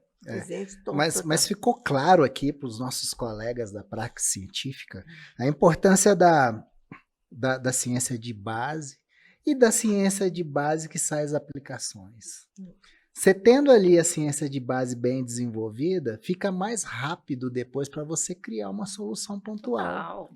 E essa solução, eu acho que a pessoa que faz a ciência de base, ela não tem, a maioria das pessoas, ela não tem a capacidade de vislumbrar a aplicação. São pessoas diferentes, são características diferentes. E aí, a associação dessas pessoas, quer dizer, você tem que ter a ciência de base. Eu gosto muito do exemplo eu vou esquecer o nome do Nash. O Nash criou uma teoria, né, que é a teoria dos jogos, né? Ele não serviu para o que era, que a teoria era, na verdade, para saber os passos que os russos iam dar na Guerra Fria. Certo. Ele defendeu o doutorado dele nessa área. Não serviu, não sei, a guerra acabou, aquilo ficou guardado, veio uma outra pessoa lá da economia e descobriu que aquela teoria era ótima para poder você entender a bolsa. E isso foi aplicado na economia, né? E ele ganhou o Prêmio Nobel de Economia. Fantástico. Isso é fantástico, porque ele mesmo estava numa universidade, nem sabia o que... Porque você tem que ter as pessoas com características. Claro que vão existir pessoas no mundo que têm todas as características. Tem gente que consegue fazer os três. Mas, de modo geral... Você tem as três pessoas, aquele que vai fabricar, aquele que consegue desenvolver a tecnologia e aquele que faz a ciência de base. Como colocar esses três juntos é o segredo da história, né? Dá uma assiste Óleo de Lourenço. Você já assistiu? Vou assistir. Todo mundo, né? Assiste o Óleo de Lourenço, porque o Óleo de Lourenço ele te mostra claramente que existe um saber na biblioteca. O rapaz, por uma necessidade, ele vai buscar o saber e ele desenvolve a tecnologia e a empresa produz. Então, são pessoas distintas. E está tudo bem. Tudo bem. Porque às vezes a gente fica naquela procura incansável de querer satisfazer todas as competências possíveis, quando na verdade é o contrário. Tipo assim, desenvolva suas fortalezas. A Tereza mencionou muito isso. Porque muitas vezes eu não vou ter a mesma característica que você, e eu não vou fazer o trabalho tão bom que você faz, e tá tudo bem, mas tem outro trabalho que é minha fortaleza, que eu devo ser desenvolvida. E não é renegar seus pontos fracos, óbvio que não. É conhecê-los. Exatamente. E focar nos seus pontos fortes. E arrumar pessoas para trabalhar com vocês para te complementar. Que se complementem. É. E aí é fundamental esse grupo, né, formado por essas pessoas que vão ter de achar uma linguagem comum, né, para trabalhar, né, para poder chegar numa solução viável. Agora, isso requer a mente aberta. E aí, quando vocês forem assistir os filmes, quem estiver nos assistindo, assiste também Quase Deuses, que precisam de pessoas visionárias, que sejam capazes de avançar na fronteira e arriscar.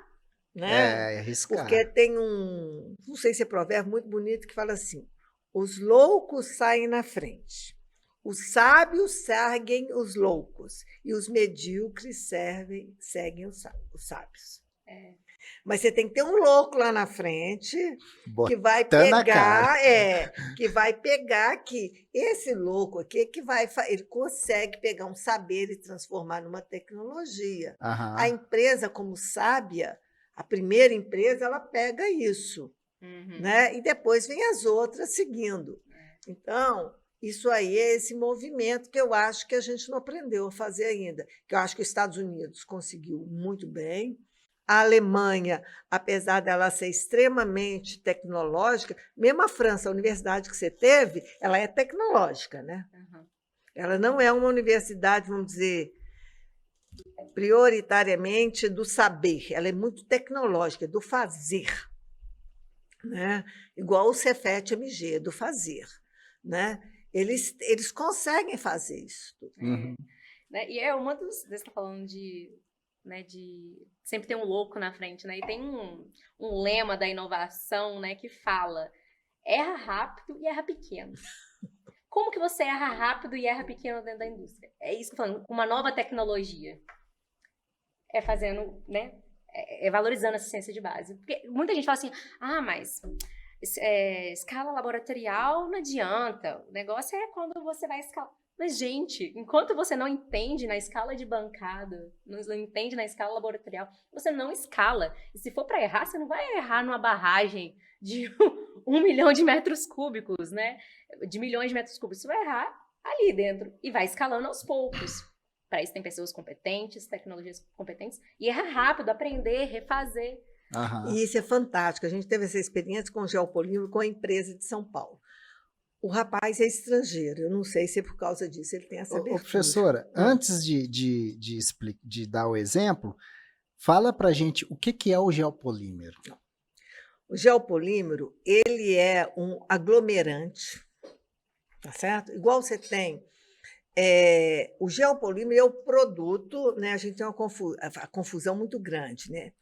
Ele já é o próprio aglomerante, né?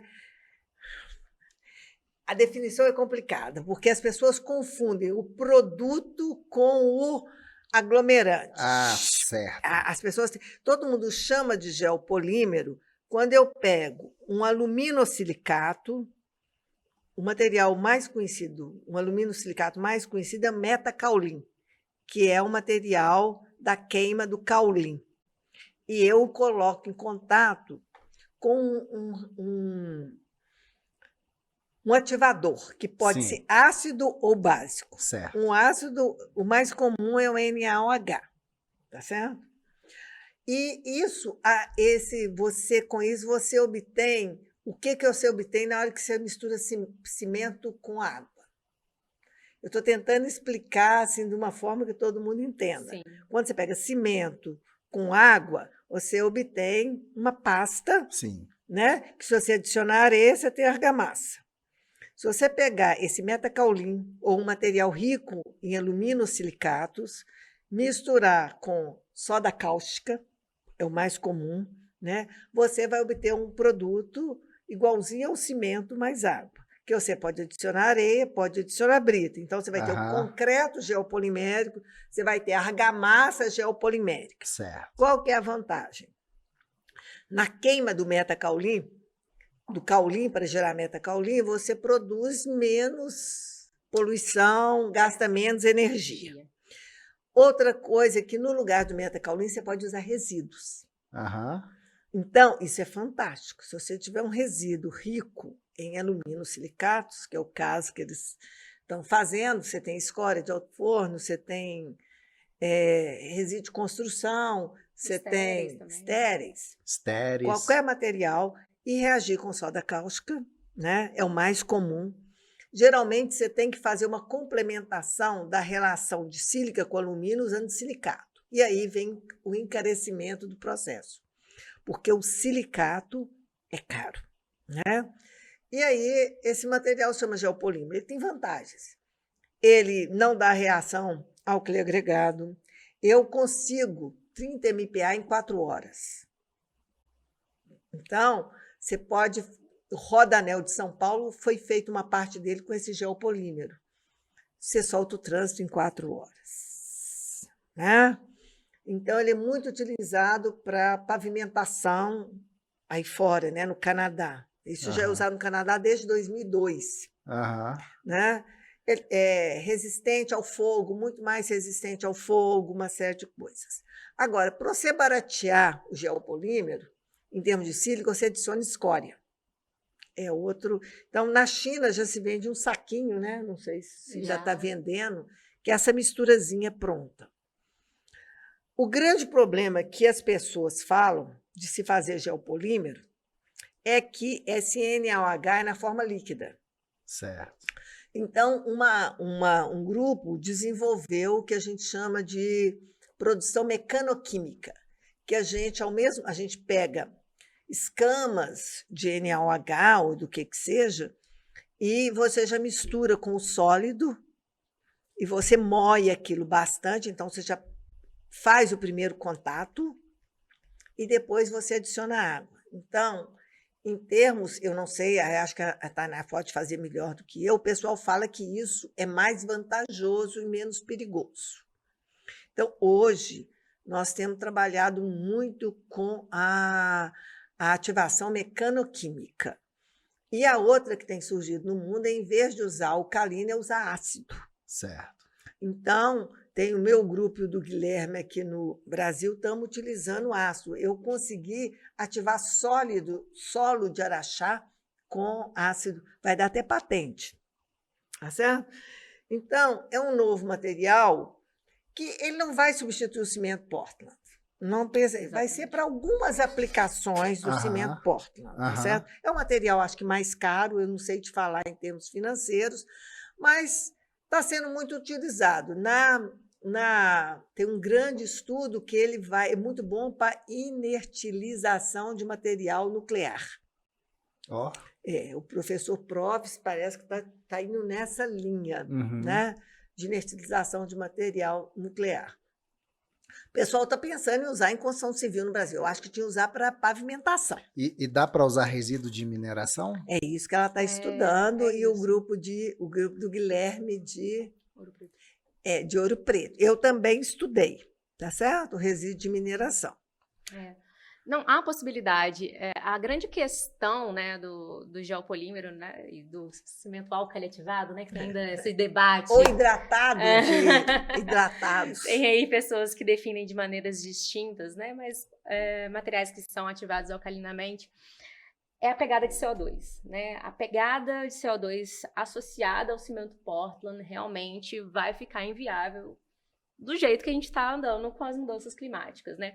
As cimenteiras já estão procurando alternativas, né?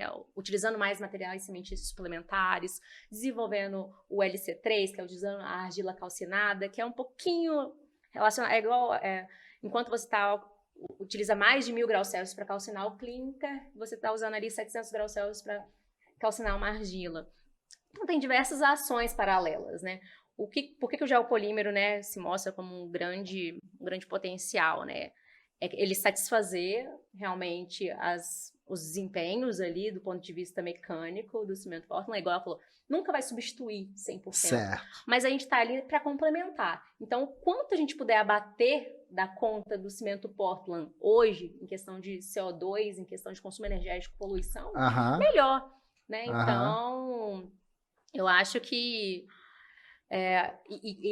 a partir do momento que você também insere estéreis, rejeitos e materiais alternativos que não estão sendo aplicados, estão sendo dispostos em pilhas, barragens, então você ainda agrega valor do ponto de vista ambiental, tanto do ponto de vista econômico, você está barateando ali, dependendo da qualidade, você ainda diminui a quantidade de NaOH, entendeu? Então, lógico, tem toda uma tecnologia por trás, tem uma estrada enorme pela frente. Muito mais difícil de produzir do que o cimento, porque você tem que ter uma relação sílica-alumina muito bem Entendi.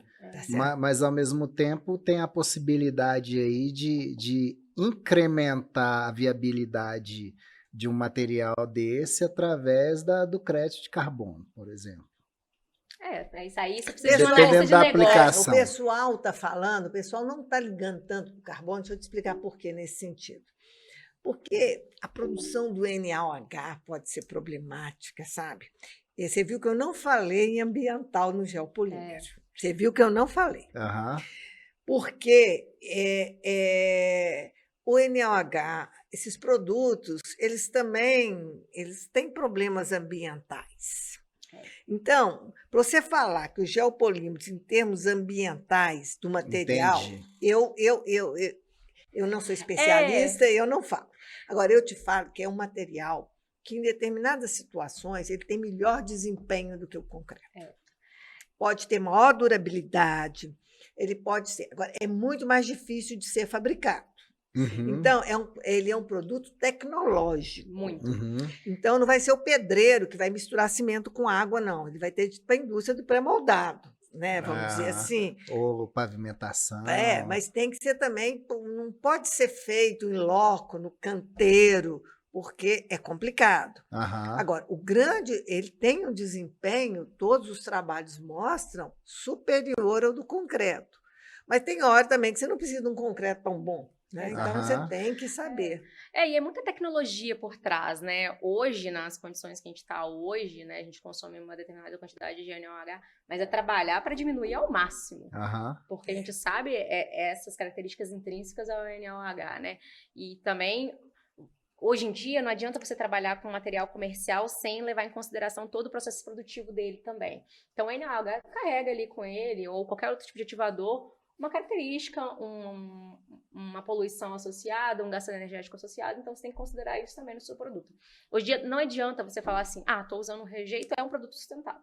Né? Sustentável não, né? Ecoeficiente. Ecoeficiente. Não.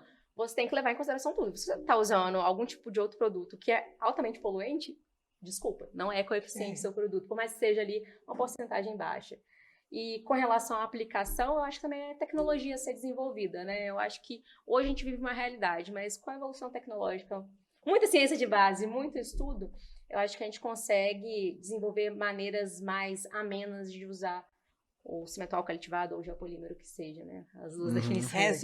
Falar só o que a gente diferencia entre alcalitivado e geopolímero, é que no álcool ativado, a sua matéria-prima tem um certo teor de óxido de cálcio. E no geopolímero, o óxido de cálcio praticamente não existe. Então, se você ativa escória, você estaria fazendo um cimento ativado, porque a escória tem muito cálcio. Entendi. Se você utiliza metacaulim, que praticamente não tem nenhum cálcio, você estaria fazendo geopolímero. Mas isso é uma definição acadêmica, que não tem nada a ver. Mas é importante da gente falar, né, na hora que a gente conversa. Mas só falando da escala. Essa firma, me parece, ela fabrica peças caríssimas. Ela só fabrica para exportação em São Paulo, né? E ela ficou sabendo do meu grupo através do Davidovich. E ele é uma pessoa inovadora, ele faz essas peças de concreto para exportação na Itália, em tudo quanto é lugar. Ele nos procurou para desenvolver para ele uma receitinha com metacaulim, porque ele usa cimento branco, e o cimento branco estava caro, eles estavam tirando o couro dele e tal. Nós fizemos em laboratório, ele pagou o FMG para o desenvolvimento do trabalho, foram 2 anos de desenvolvimento. Você vê, o cara tem paciência. Visão. Mas quem é o chefe dele? Ele descobriu um doutorando na UFSCar e contratou o doutorando, deixou ele terminar. O doutor é o chefe dele, da empresa dele.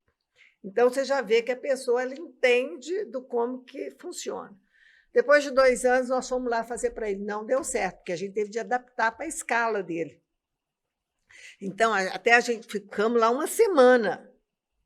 Uma semana, conseguimos adaptar para a escala nas máquinas dele, tudo direitinho. Então, uma pessoa com paciência, que nós mandamos a receitinha, ele falou, gente, não funcionou. Vocês têm que vir para cá. Na hora nenhuma, ele falou assim, vocês fizeram errado. Então, você está lidando com uma pessoa que entende o que é o desenvolvimento de um trabalho e passar da ciência de base para as máquinas dele, que ele já tinha as máquinas.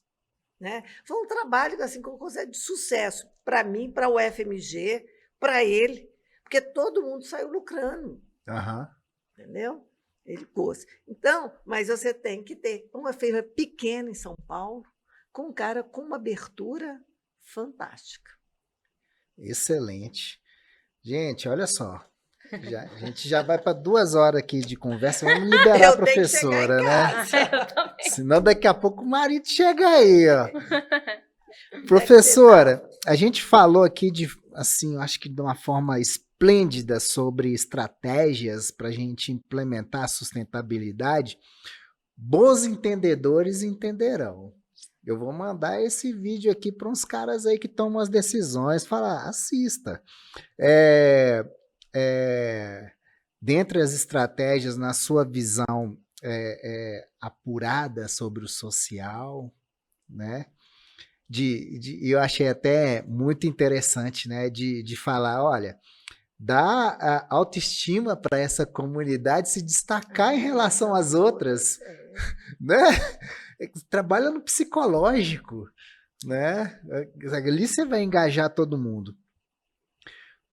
Como que uma empresa monta uma boa equipe para aplicar essa estratégia? Quais são os profissionais envolvidos? Pessoas que sejam boas tecnicamente na área que ela for trabalhar. Então, você vai ter na área que a empresa, que é a essência da empresa. Então, mineração, você vai ter de ter um engenheiro, você vai ter de ter um sociólogo, um psicólogo, né? Psicólogo também, que sabe como interagir com a empresa, né? Um sociólogo, não teóricos, né? Você precisa de uma equipe. Vocês, no princípio, falaram da minha formação com relação a vocês. O meu método de ensino é transdisciplinar. Transdisciplinar quer dizer que eu vou ensinar uma matéria técnica passando pela vida pessoal de vocês, pela vida social e chegar na parte técnica. E eu acho que essas equipes elas têm que ser transdisciplinar, né? Então, você vai ter de ter um professor, um cara de mercado, você vai ter de ter aquele sociólogo, você vai ter de ter... É assim que a gente faz sustentabilidade. Eu implementei a sustentabilidade numa construção de uma empresa que construiu minha sala, que financia vários projetos. E nossa equipe tinha um cara de teatro, porque o cara de teatro ele trabalhava muito bem essa questão com a comunidade. O que eu falava, ele transformava numa coisa lúdica para a comunidade. Sim. Né? A linguagem. A linguagem, né? Numa linguagem lúdica. Tinha pessoas da comunidade também. Então, acho que essa equipe, né? Uma pessoa de comunicação, de mercado, uma pessoa da comunidade, uma mais esclarecida, uma menos esclarecida, e os profissionais, eu acho que formam uma equipe fantástica. E aí você consegue pensar num projeto, um projeto bem global, onde que a gente consegue, né, dentro do modelo financeiro da empresa, colocar as questões sociais, porque eu acho que as questões ambientais estão bem formuladas. Então, são bem formuladas, é só isso aí. E aí, Tainá? Não, eu acho que a Tereza falou tudo, né? E eu acho muito que dentro da empresa, também dentro da academia, mais do que você ser super inteligente, você tem que ser uma pessoa agradável, respeitosa. Então, hoje a gente vê muito isso, que o ambiente de trabalho, né, ou seja, o clima, a maneira que você interage com seus colegas de trabalho, reflete muito no resultado final.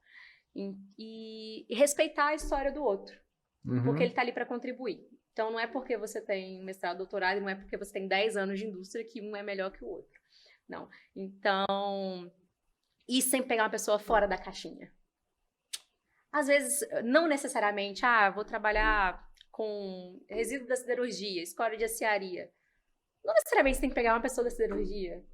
Não necessariamente você tem que pegar a aplicação de cimento da cimenteira. Não, você pode pegar de outro setor. E ela vai chegar ali com ideias totalmente disruptivas. A palavra. Disruptivas. Que vai realmente enriquecer, sabe?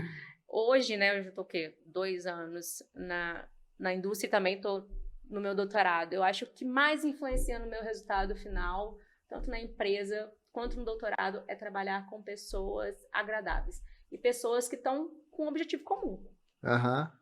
Objetivo comum ali, sabe? Todas têm seus interesses pessoais. Não estou falando que o pessoal tem que trabalhar direto, não tem seus interesses pessoais. Mas todo mundo respeitando a história do outro e o conhecimento do outro. Ele não tem jeito, não. Colaboração É tudo, é né? tudo. Colaboração pra mim é tipo assim. Se eu falar uma característica de equipe, pra mim é colaboração. Realmente. Eu queria acrescentar uma coisa, Gustavo. Eu gostaria de deixar o seguinte: talvez seja. Eu tenho 42 anos que eu sou professora. Talvez faço 43 mês que vem.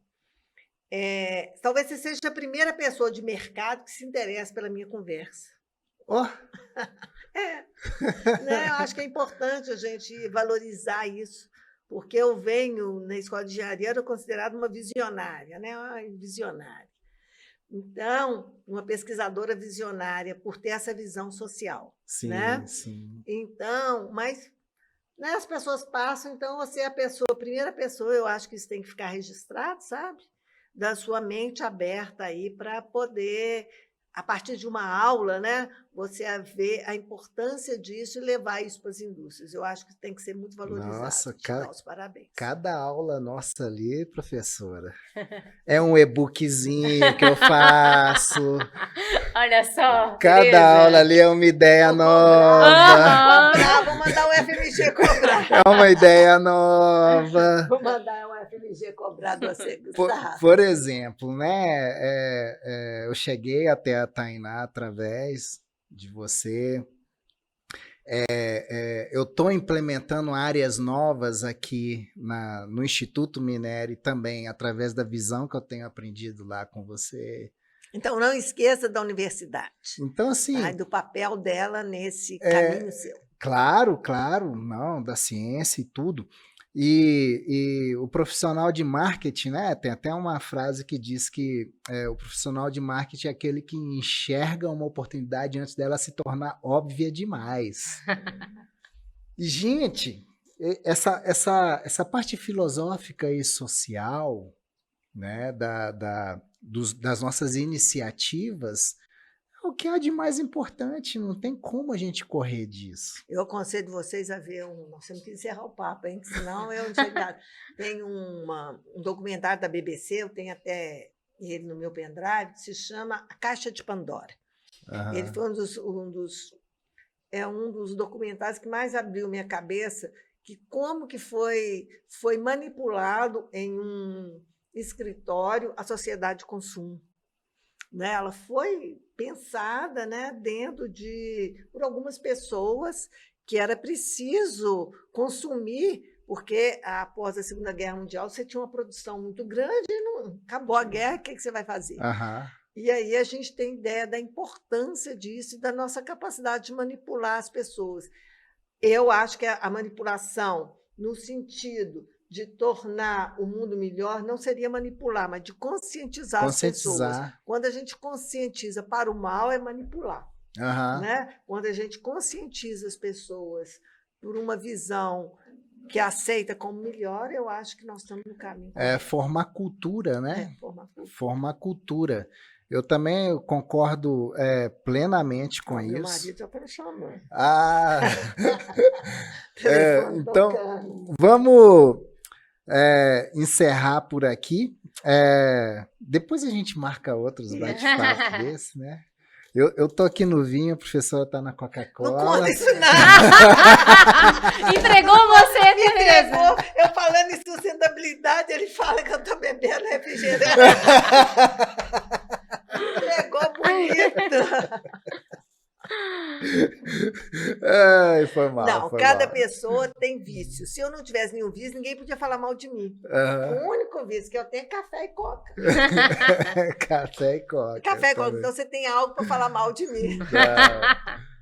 Mas é isso. Muito obrigado, professora. Foi um prazer. Tainá. E rever minha aluna querida também foi um presente. E a gente reviu aqui várias partes da aula também, né? Das aulas aqui. Sempre um prazer estar com a Tereza. Prazer também, viu? Obrigada pelo convite, Gustavo. Não, vamos junto. Vamos junto. Eu tive várias ideias boas aqui também pra gente... Semana que vem eu converso com você. O papo nunca termina aqui, né? Tem uma empresa que está fazendo reaproveitamento de resíduos, né? que está sendo empregado, por exemplo, para fazer flúor de pasta dental, né? Então, assim, muito interessante. Eu vou falar para o pessoal fazer uma conexão lá com vocês. Eu tô com um pedido de reaproveitamento de resíduos, são de placas poliméricas de computador, viu? Se você souber de alguém que está interessado, Ah, porque legal. o pessoal está recuperando muito os metais das placas. Uhum. E estão ficando caixotes e caixotes de Caramba. plásticos, e que não tem assim uma aplicação mais vamos dizer assim, mais sofisticada, né? Uhum. Então, também estão aí. Os resíduos hoje estão em moda, Ah, isso aí. tá bom? Então é isso, gente. Para você que chegou até aqui com a gente, compartilhe essa transmissão nossa. Conhecimento compartilhado é conhecimento ampliado. Na próxima semana a gente tem mais um IM Podcast. Fique com Deus e até a próxima.